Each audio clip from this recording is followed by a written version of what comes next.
La mémoire d'une paroisse est le socle de son développement et chaque paroisse a une histoire unique. Aujourd'hui, chers amis de Lumen Christi TV, nous vous invitons à découvrir la paroisse Saint-Antoine de Padoue à Aboumey-Calavi.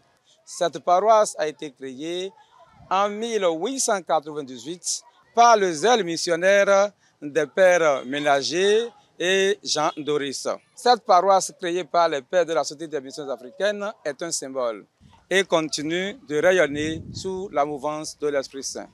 Chers amis de Lumen Christi TV, bienvenue sur la paroisse Saint-Antoine de Padoue d'Abomey-Calavi.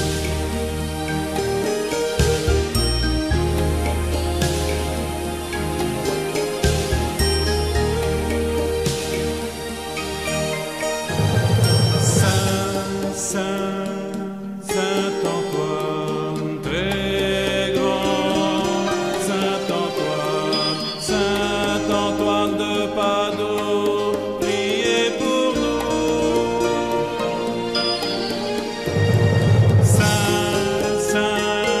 Saint-Antoine, très grand, Saint-Antoine de Padoue, exaucez-nous. Jono ajoto bo wa jagbando Calavi bonando wajo ajo wa eton de me ile de ko yin Christian si to ito me bo wa o we gbe ejuro boro emi na blo amisa un konton do Calavi si aikungba ji o ye me yin to vi bora zo wa ka e bo ton si rendele me do Calavi o wa go sonu ye Pueblo Amisa do Jean-Baptiste Brunsin Kwegbe, Monseigneur Jean-Baptiste Douris. Et ouais, il y a nous comptons et so agun Calaviton do Alomena. Bon, nous allons bessin 1898. Bon, oui, nous héros Djijawe et wado hudo temeton. Bon, mais il bon tovi bon avec maro ici là au ren bada sin kukamer. Mais au chef canton eton ben yolo bada alomaso aikpon Joseph et ewenole eme memoro ma ko drawelero wa e ji kanton kaye kanton jije no mewe e so aikungba bonaye Saint-Antoine, très grand, Saint-Antoine de Padoue. La paroisse a été fondée en 1898. Mais avant cette fondation, dans les recherches, nous avons trouvé que le premier baptême a été célébré à Calavi en 1885. Parce que, vous voyez, Ouida était sur le territoire du diocèse de Cotonou. Ouida était la première paroisse qui a été construite, qui a été érigée. Et donc, la deuxième paroisse sur le territoire diocésain, c'est Calavi. Mais avant que Calavi devienne paroisse, Calavi a dû être comme une station. Nous sommes ici dans la maison de M. Agege Eli. Il est né en 1888 et il est décédé en 1979. Il accueillait les missionnaires parce que à la paroisse, ce qu'il y avait comme maison pour accueillir les missionnaires n'était pas très grand. Et donc, quand il y avait du monde et que les missionnaires devraient trouver un lieu où dormir, cette maison où nous sommes, si vous regardez le plafond, ça montre encore le plafond de l'époque coloniale. C'est les plafonds qu'on faisait dans le temps. Et donc, les meubles de cette époque sont encore là, intacts. Vous les voyez, avec la décoration de l'époque. Donc, dans ce salon, quand il accueillait les missionnaires, il leur demandait de venir se restaurer. Et donc, ils mangeaient ici. Et après avoir mangé ici, il les accueillait là-bas pour dormir. Et il était heureux de le faire régulièrement. Donc, cette maison est une maison qui a marqué l'histoire de la mission à Calavi. Nous qui devant le Saint-Tabernacle, émerveillés par tous vos miracles. Notre institut est une vieille congrégation qui a été, je dirais, fondée avant ma naissance. Mais nous reconnaissons la date de fondation à partir de 1914. Mais en réalité, ce n'est pas ça. En réalité, c'est beaucoup plus avant, puisque le père Baril, dont j'ai le livre ici, écrit par le père Babinet, donc le père Baril, qui est notre fondateur, était curé de la paroisse. Mais avant ça, il s'est déplacé avec ses filles. Et arrivé ici, comme curé, on l'avait affecté, je crois, à Dassa ou à Ouida. Bon, Monseigneur Daga lui a demandé d'installer ses filles définitivement ici. Une maison laissée par les sœurs Notre-Dame des Apôtres. Donc, ce sont les sœurs Notre-Dame des Apôtres qui ont construit cette maison, pas le bâtiment actuel. Hein. Tout était en terre de bar en ce moment-là. Maison à étage, n'importe quelle maison était en terre de bar. Bon, les maisons actuelles sont actuellement à leur place, là où se trouvait l'ancienne maison. Quand vous venez de Cotonou, vous êtes à quelques kilomètres de Cotonou. En quittant Cotonou, vous laissez l'université et déjà à partir de SOS, vous êtes sur le territoire paroissial.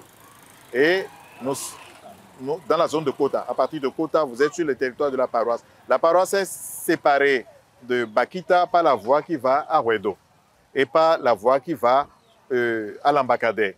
Et donc, de ce côté-là, jusqu'à Aconville, la voie qui va à l'hôpital de zone, c'est la voie qui nous sépare de Zopa.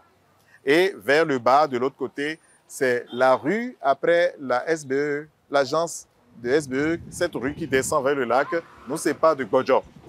Et la voie qui passe devant Fessekam et qui rejoint la grande voie qui va à Wedo, au niveau de Carrefour à Itcheji, nous sépare de Saint-Albert. C'est ça notre espace géographique. Ça n'allait de rien, mais il y a une énorme concentration humaine dans ce territoire. Nous avons pour cette paroisse 7 messes le week-end, une messe anticipée et 6 messes le dimanche. La première messe c'est à 6h30 et c'est en fond. Et après il y a une autre messe à 8h, 9h30, 11h, 17h et 19h. Pour dire que ce potentiel humain représente une chance pour la mission, une chance pour l'évangélisation. Saint-Antoine puissant, Saint-Antoine au service de l'Évangile. Cette église que vous voyez derrière moi, c'est la 3e église de Saint-Antoine de Padoue. C'est le père Ignace Delou qui a commencé les travaux. C'est lui qui a d'ailleurs construit ce calvaire que vous voyez à ma gauche. Il était nommé curé ici l'an 2000. Il est resté ici pendant 10 ans. Donc il a fait de 2000 à 2010. C'est lui qui a remarqué que l'église là était devenue encore très petite et qu'il faut l'agrandir. Donc le projet était parti pour un agrandissement, mais finalement qui s'est soldé en une construction d'une 3e église. Quand moi je suis arrivé ici, l'église n'avait pas cette façade. La façade était beaucoup plus simple. Et nous nous sommes dit, mais c'est la 2e église sur le territoire diocésain de l'archidiocèse de Cotonou. Il va quand même falloir lui donner quand même du relief. Et voilà pourquoi, à l'occasion des 120 ans, on a fait le projet de cet embellissement. Quand le père Mentin, qui a succédé au père Ignace Delou, a fini de construire l'église et l'a inaugurée, il a fait le clocher. Le clocher n'était pas là quand on inaugurait l'église. C'est bien après qu'il a fait le clocher. Ce clocher a été inauguré dans les années autour de 2016-2017. Ce clocher a été inauguré. Et donc nous, en 2018, nous avons célébré les 120 ans de la paroisse. Et en 2020, nous avons construit cette façade. Cette façade, si vous voyez bien, ça fait 3 compartiments. Vous remarquez d'un côté, sur ma droite là, vous remarquez Moïse. Et de l'autre côté, vous remarquez Élie. Et au milieu, c'est un grand vide, une porte qui est transparente et en haut complètement, une croix dorée. Vous remarquez un peu comme une tente de chaque côté. Au-dessus de Moïse, il y a comme une tente triangulaire et puis au-dessus d'Élie, même chose. Et au-dessus de la partie centrale, même chose. C'est pour représenter la scène de la transfiguration. Construisons 3 tentes, une pour Élie, une pour Moïse et une pour toi. Et la croix glorieuse représente le ressuscité. Donc c'est en vue de sa résurrection qu'il a été transfiguré pour montrer par anticipation cette gloire du ressuscité. La grande porte transparente représente la porte du salut, Jésus-Christ qui est la porte du salut. Au milieu du triangle en haut, vous voyez un cercle avec une pendule pour dire Jésus, il est le maître de l'histoire et du temps. Le cercle qui représente la totalité et la pendule dedans qui représente l'heure, le temps. Voilà. Donc c'est la signification que cette façade-là a. Nous avons ici les vestiges de la deuxième église. C'est l'église qui a été construite par le père Bellu et qui a été inaugurée par Monseigneur à Dimou en 1983. Quand la première église est devenue petite, le père Bellu a construit une église de 700 places. Que nous recevions la grâce, l'amitié du Père éternel, Saint Antoine, priez pour nous. Nous sommes maintenant à l'intérieur de l'église. Et quand nous rentrons dans cette église, l'architecture a été pensée vraiment très simplement. C'est à l'occasion des 120 ans que nous avons voulu mettre un plafond et que nous avons voulu travailler sur les arcades. Mais le cœur est très riche en symboles. Déjà, la grande croix qui est au fond est une croix qui a été sculptée à l'occasion des 100 ans de la paroisse. Et le sculpteur n'a pas voulu sculpter la croix dans deux bois différents. Donc, généralement, on trouve le tronc et puis les bras qui viennent d'ailleurs, qu'on vient ajouter. Il est allé chercher à fouiller pour trouver un arbre qui avait des branches qui pouvaient permettre de sculpter la croix d'une seule pièce.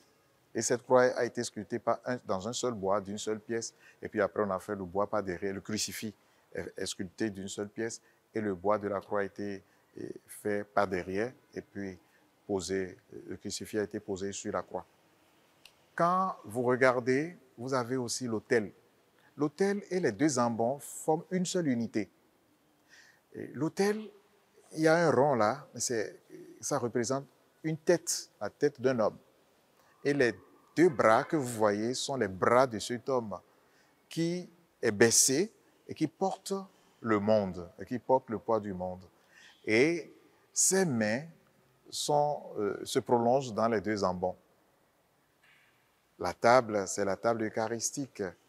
Et ce qui est posé sur l'homme qui est abaissé là, est en forme de cercle.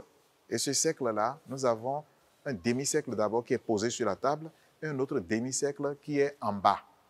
Donc, quand vous montez, vous verrez que derrière l'autel, c'est une couleur blanche qui décrit un demi-cercle. C'est l'hostie qui est représentée dans sa totalité. Et le prêtre célébrant est porté par ce qu'il célèbre. Il est porté par le Christ qu'il célèbre. Voilà pourquoi la partie table est demi-cercle et l'autre est demi-cercle et le tout fait la représentation d'une hostie. Et donc, de l'autre côté, vous avez Alpha et Oméga sur l'ambon. C'est sur ce tambon qu'on lit la parole de Dieu. Et de ce côté, vous avez Caritas Christi Uget Nos. La charité du Christ nous presse. Quand nous lisons la parole que nous avons lue, méditée, accueillie, devient prière. Et prière pour le monde. Donc, c'est là déjà que nous activons notre charité. Et puis après, nous donnons les communiqués là pour organiser la vie de la communauté dans le service à rendre à la communauté à l'interne, mais aussi dans le service à rendre à la communauté dans les quartiers. C'est là que nous donnons l'organisation des projets des CEB, des rencontres et de tous les projets de cette paroisse. Donc voilà un peu ce que cela signifie. Plus au fond, vous avez le tabernacle. Le tabernacle, c'est ce rond qui est dans la racine d'un arbre. On ne voit pas vraiment la racine, les racines de l'arbre, mais on voit des pierres. Et l'ostie est incrusté dans la pierre comme une semence qui tombe en terre et qui pousse. Et l'arbre que nous avons en haut, c'est deux arbres en fait, où vous allez voir que la configuration des feuilles de part et d'autre, ce n'est pas la même chose. Il y a un noyer et un olivier pour montrer que le Christ crucifié qui est dans les deux arbres, là, qui réunit les deux arbres, c'est lui qui est l'unité de nos diversités, de nos différences. Quand je serai élevé de terre, j'attirerai à moi tous les hommes. C'est ce qui est représenté. Quand vous regardez de l'autre côté, vous avez le Christ qui lave les pieds à ses disciples et puis Saint Antoine de Padoue qui célèbre l'Eucharistie. Donc pour rappeler que tout ce qui est célébré ici a été initié, institué le jeudi saint. Quand vous regardez sous la croix, il y a un meuble là. C'est ce que nous appelons l'autel d'adoration. Nous voyons la statue de la Vierge Marie, Notre-Dame de la Paix, Notre-Dame de toute grâce. Cette statue a été offerte par la cathédrale Notre-Dame de Cotonou, qui est la fille aînée de Saint Antoine de Padoue. Elle a offert cette statue à l'occasion du centenaire de la paroisse. Et puis de l'autre côté, vous voyez la statue de Saint Antoine de Padoue, qui a été offerte par le sanctuaire de Saint Antoine de Padoue à Padoue, en Italie. Et puis à côté, nous avons un puits, le baptistère, le fond baptismal, qui est sous forme d'un puits avec une jarre qui représente la jarre de la Samaritaine qui a été déposée. Donc c'est là que nous faisons nos baptêmes. Mais ce baptistère a été construit en 2018 à l'occasion des 120 ans de la paroisse sur le puits qui était là et dont les missionnaires se servaient pour des services en eau. La cloche baptisée ou dénommée Amélie, c'est une cloche centenaire. Et nous n'avons pas connu la cloche originale. C'était lors des pères missionnaires qu'elle avait été implantée ici. Mais récemment, courant 2016, il y a l'un de nos curés, de nos anciens curés, le père Antoine Metti, il a fait construire la cage pour abriter l'actuelle cloche qui est là et qui a toujours gardé le nom de Amélie, sous l'acclamation de tous les paroissiens. Et elle est là actuellement, mais l'autre est ramenée par notre curé qui est ici actuellement, le père Ghislain Sani. Et c'est sûr que d'ici à là, il peut encore remettre la cloche originale, la cloche Amélie, à sa place. Sur le territoire paroissial de Padoue à Calavi, nous avons les structures à caractère social, pour la plupart, avec les sœurs Oblates, catéchistes, petites servantes des pauvres au CPSP. Nous avons de grandes écoles, et de la maternelle, le primaire et le secondaire. L'école Sainte-Thérèse, il y en a qui sont situés juste à côté de la paroisse où le collège est un peu distant. Et nous avons également des centres de formation pour les jeunes, garçons et filles, dans différents métiers. Et ils sont installés sur la paroisse. Nous avons la boutique de la paroisse qui aide les paroissiens à se procurer de tout ce qui est documentation et des objets pieux. Et en dehors de ça, on avait un centre de santé. Avec la Caritas, il y a également beaucoup d'œuvres sociales qui sont développées ici, non seulement pour les indigents, les personnes en difficulté de Padoue, les fidèles chrétiens, mais il y a également d'autres confessions religieuses qui se présentent ici pour demander de l'aide. Par rapport à la pastorale des malades, vous savez, quand un membre d'une CEB identifie un malade, le curé peut ne pas savoir entre-temps que nous avons un chrétien catholique qui est malade. Mais lorsque le malade est identifié par la CEB, l'identification portée à la connaissance du père curé, le père curé peut désigner un prêtre, désigner un ministre de la communion pour aller administrer un certain nombre de sacrements. Actuellement, il y a 12 CEB qui fonctionnent parce que le 13e, à cause de la localisation. Et dans les 12 CEB qui restent, on a Azoka 2, on a CEB Zoka 1, CEB Zoka 2, on a à Agamandin, on a 3 CEB, il y a CEB Agamandin 1, CEB Agamandin 2 et CEB Agamandin 2'. Et à Sémé, on a 4 CEB, il y a CEB Sémé 1, CEB Sémé 2 et CEB Sémé 3 et CEB Sémé 4. On a un à Sodjentin, on a un à Agori. J'espère qu'il y a les 12 CEB qui fonctionne présentement. Pour l'enfance missionnaire, tout se passe très bien. Depuis, il y a de cela un peu moins de 2 ans, cette catégorie de la paroisse m'a été confiée. Donc, je suis avec les enfants, il y a de cela un peu moins de 2 ans. Tout se passe très bien. Par rapport aux grandes activités comme le pèlerinage à Alada, Noël Partage, également Galilée, les enfants se mobilisent très bien. Ce que fait la Légion de Marie, concrètement, groupe d'apostolat, alors c'est le groupe qui fait la catéchèse à domicile, sur la paroisse.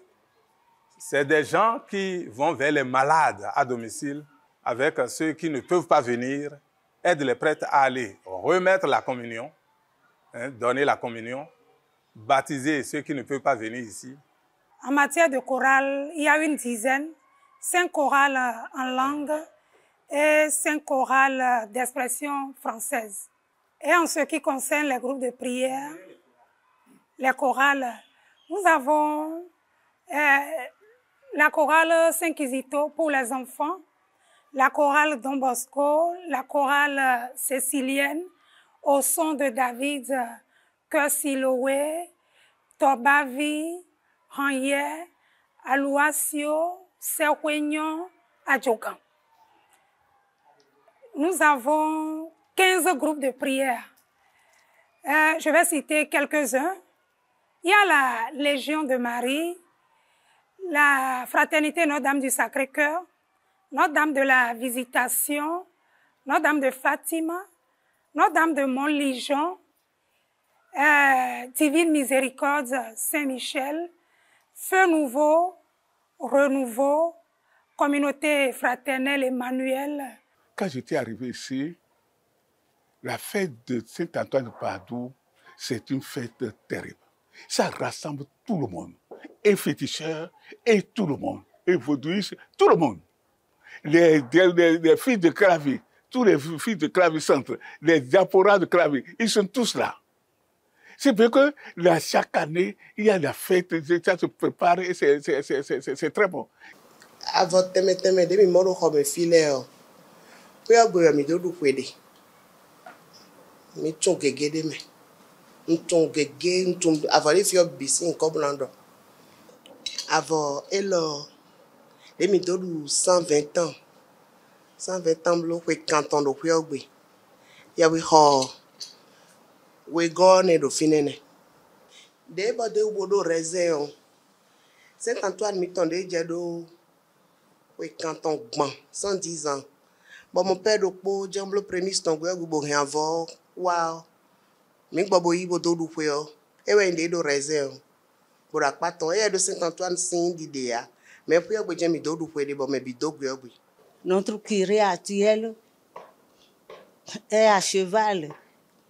Il est très laborieux, il travaille beaucoup. Quelquefois, je lui dis vraiment, s'il y a des prêtres paresseux, il ne peut pas rester avec vous, hein, mon père.